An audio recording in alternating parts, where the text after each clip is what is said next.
Hi, Mojismo Eugene. Welcome to another video from Exit Strategy. Please like, subscribe, share the video, give a thumbs up if you found it helpful, and pass it on if you believe someone else would benefit from it. I would appreciate that. Now, you all who have followed me probably for a couple of years or a little while and have listened to some videos from me regarding, in short, you know that there is something that really pisses me off more than anything in respects to occupations, and that is medical field nurses and people in those capacities that parade themselves around. And we're talking about people who are in these positions who are narcissists, succubus, and they are been given the task of caring for the elderly and the sick. Now, that might be one of my pet peeves, but I'm going to tell you something that trumps that. Nothing bothers me more than when people are taken advantage in the church or in a spiritual sense, when God is being played with and mocked and used to leverage people's emotions, garner favors, and basically ride the back of those well-meaning people who have God's heart at hand. Now, we're going to talk about why is there so many people fleeing the church and not returning. And this is pretty straightforward. If you are an empath and you are awakened, most likely you have fled the church. You have deserted what we consider is the formalized church, the physical church in the way that we know it. You have deserted, fled, bounced with no regrets, no remorse, no guilty conscience, with a straight face, with a straight conscience. And if you're like me, your spirit has elevated. Your sense of awareness has elevated. See, if God awakened you from narcissistic personality disorder and you are a believer as I am, your heart was in the right place, as it is in every aspect of life. So the church is no exception, but the church is something God takes so serious that he told them in the Bible when he walked this earth, tear down this temple and I will re-erect it in 3 days. See, God was basically talking, and people like to tell empaths we're talking in riddles. We're not. We see what we're saying. We visualize what we're saying.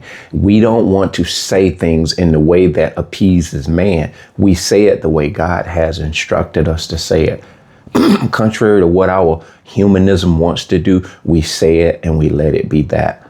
And that's why you'll often be pegged as weird, you're deep, on and on and on. But staying on point, he said, I will erect this in 3 days. See, I'm here to tell you guys, as a believer, I'm not here to put people down in faiths that are contrary to mine, or even people who don't embrace a faith. I'm not here to tear people down who have taken a stance of atheism. I'm not here to tear down people who have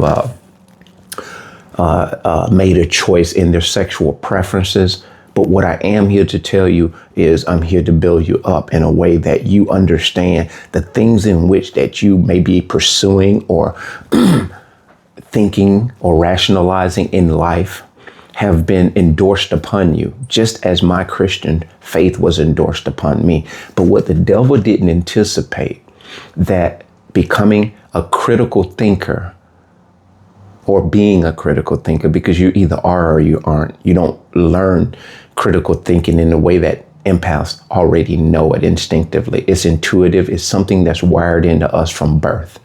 Now, if you are that critical thinker and you've dumbed it down, go back to the drawing board. In any capacity that you may be in, atheism, gay, lesbian, trans, Catholic, Muslim, even Protestant believers like myself, you come to a point of critical thinking, deep thinking, Do the shadow work. Get to yourself and isolate. This is why the Christ spent so much time by himself. He knew what was in the heart of man. And this is what we're going to discuss. And this is church like you're never going to hear it anywhere else. And it's not Sunday, it's Saturday. And some say church is the Sabbath, Saturday. Okay, perfect, right? I don't get involved in those type of things anymore either. I observe God for who he is, for what he is. And go figure out what that means in your own life. I'm not trying to downplay a need for worship and fellowship. There's a time coming and the time has arrived. You must flee, desert what you perceive as being the church. These people, like God say, they will put weights on you that they're not willing to bear themselves. And what it actually is doing is keeping you stagnated. It's keeping you blinded. It keeps you asleep. It keeps you dumbfounded to the sleight of hand. They're seeing your worth. They're seeing your worthiness, and they're capitalizing on it because they're not willing to do that work. But they have seen you from afar. They've seen the guinea pig in you, the crash dummy in you. And so they use you to perpetuate their agenda, much like secret societies are doing and have been doing. And to this point, secret societies make up a big part of the spiritual realm, meaning the churches. This is why they can donate money. And this is blood money. This is hush money. This is money. I don't even want to say to help them sleep good at night. No, because their energetic obsession, the energy that they're drawing, the admiration, adulation, and what are we talking about when we talk about that? Secret societies are comprised of narcissists. And once you see it that way, you'll believe the Illuminati exists. You will believe the Freemason exists. You'll believe the Shriners exist. You believe the Teamsters. And you can go all over the board. And some of you all might be in those capacities. Find your way out. My dad was a 33rd degree Mason. Find your way out. Once you go deep and introspect and you do the deeper thinking, the critical thinking, and actually educate yourself on these things that we are participating in, even church. When I say educate yourself, don't just go to church and listen to the pastor. Sit there, and as they're telling you to read these scriptures, you're reading them. You're being compliant. You're doing the things in which that head or that leadership is instructing you to do. But what they are not anticipating is that you're going to do the critical work, that you're going to solemnly, you're going to be seriously invested in this thing. You're not going to depend on him to give you the word of God and then go home and throw your Bible in the corner. I, being that person, I really wanted the things of God. The leadership made it sound appealing. I wanted that. And what God did, he compensated that. He rewarded me because he knows your heart. And that's what I was trying to get to when I said, whatever you may be involved in, God knows your heart. Your actions don't really have a whole lot to do with what is in your heart right now. Either before you know God or after you know God. Your heart has nothing to do with it beyond asking God into your heart, as he knows your heart is receptive to receive him. Beyond that, this is not a heart thing. This is a spirit thing, because once he pours a spirit in you, unlike anything you could ever imagine, it causes you to walk autonomously for him in a way sometimes that you don't even understand.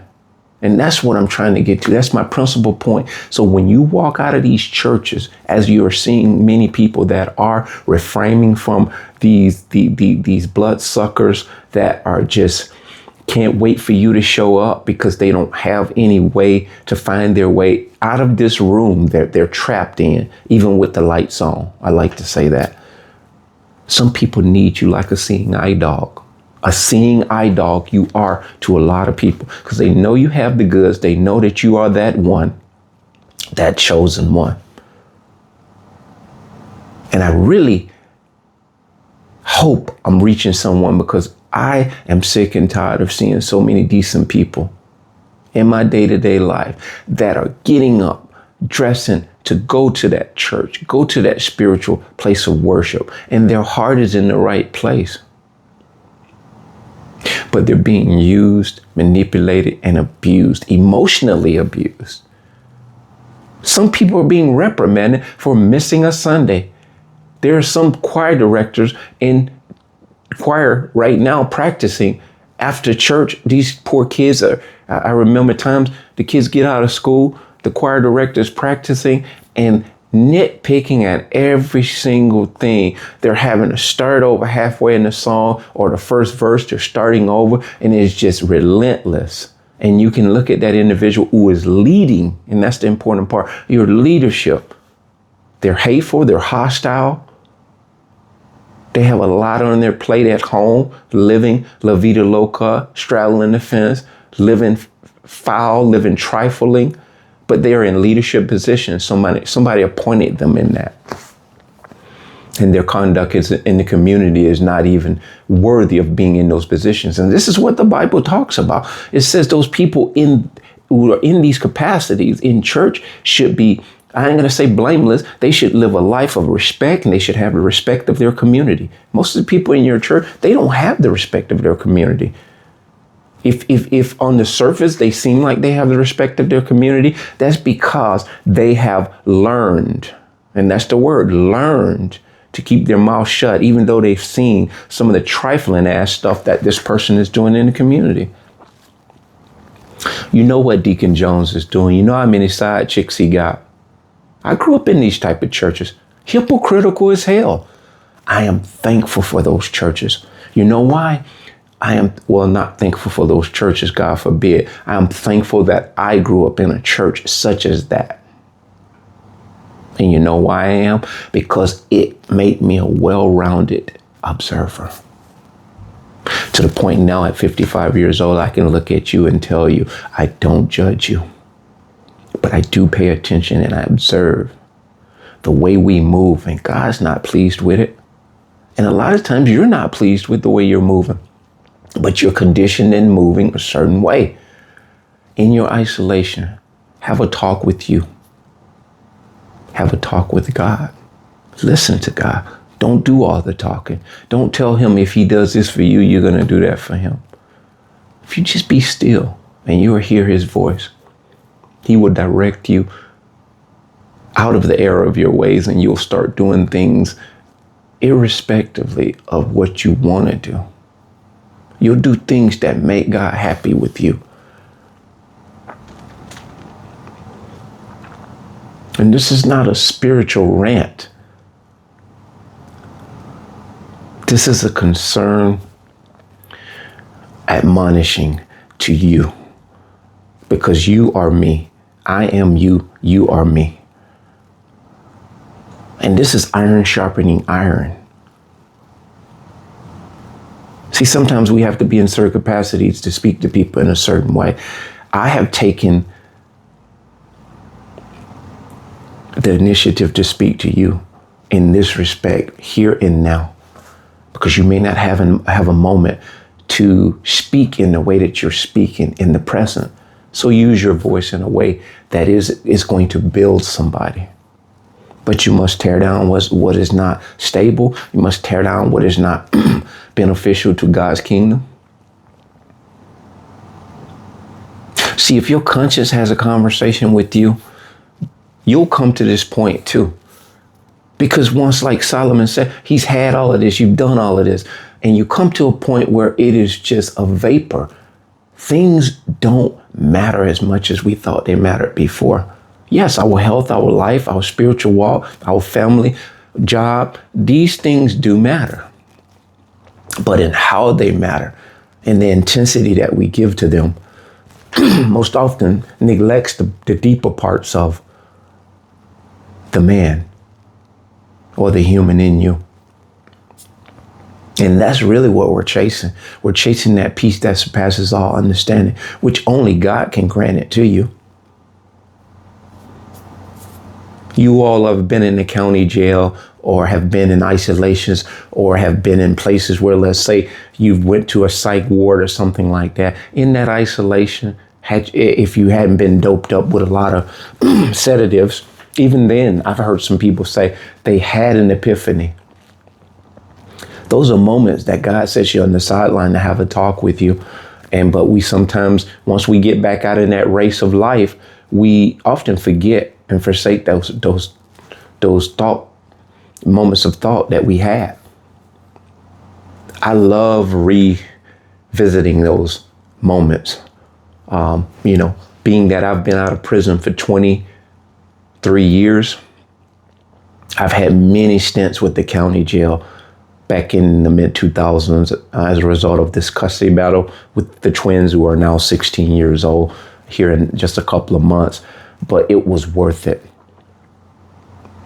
Because in isolations, we do well. In isolation, we do very well.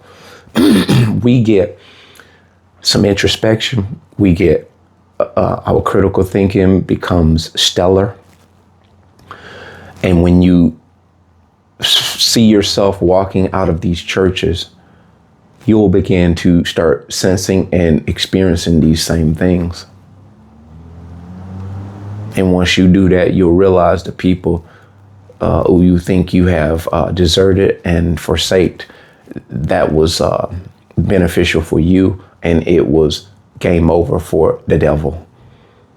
Now, there are many that are remaining in there, or a handful that are, I want to believe, that are truly after God's own heart, but they are so conditioned and they have been indoctrinated and recruited to watch you. So when you defect, they can say, "Oh yeah, we told you they was not going to stay." So the leadership and the head, demonic heads are already anticipated. They know that you know. They know that you can see through it, the BS. And so they've already given themselves somewhat of a cushion of an explanation. Once you do decide to leave, they will be able to say, aha. So they're right even when they're wrong. So they have two ways out of sorts.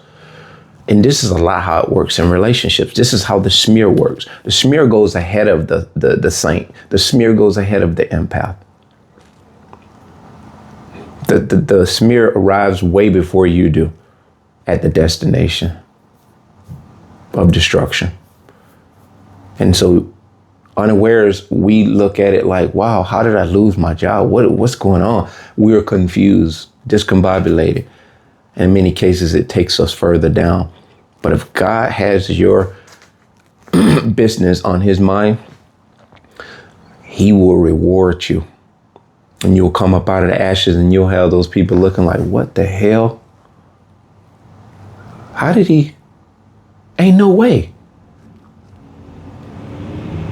And this is testimony that you can rely on if you are with me and you have experiences like this, which I think you do. This is how you know God is real. Because there's no explanations. We're not talking about luck. Look up how luck came to be. Much like a lot of stuff like Halloween and Christmas. All wise tales. But the wisest tales, the powers of darkness, are counting on the fact that you don't embrace it. In closing, I'm going to tell you this. I would rely on the book, the holy book of God, to guide you through this treacherous piranha, parasitic planet that we live in, rather than to rely on some of the things of old that you see on full display have not yielded you any good returns. Think about it. I'll wait. Matter of fact, get off to yourself and think about some of the things that you have relied on throughout your life that have not yielded you anything good for the long haul anyway. You may see little spurts of good things, but I bet you really quick you'll say, well, okay, that but ended up. This is the critical thinking that you have to do. And when you decide that you need to bounce, desert, and retreat from those organizations, which they are, spiritual organizations, churches, you too will begin to live the life that God designed for you to do. Your faith in God won't cease. You're ministering to people hearts out there in the world who are hurting won't cease. It'll elevate, it'll increase. You'll be able to do the work of God without anybody taking credit for it, not even you. It'll be liberating, man. That being said, bless.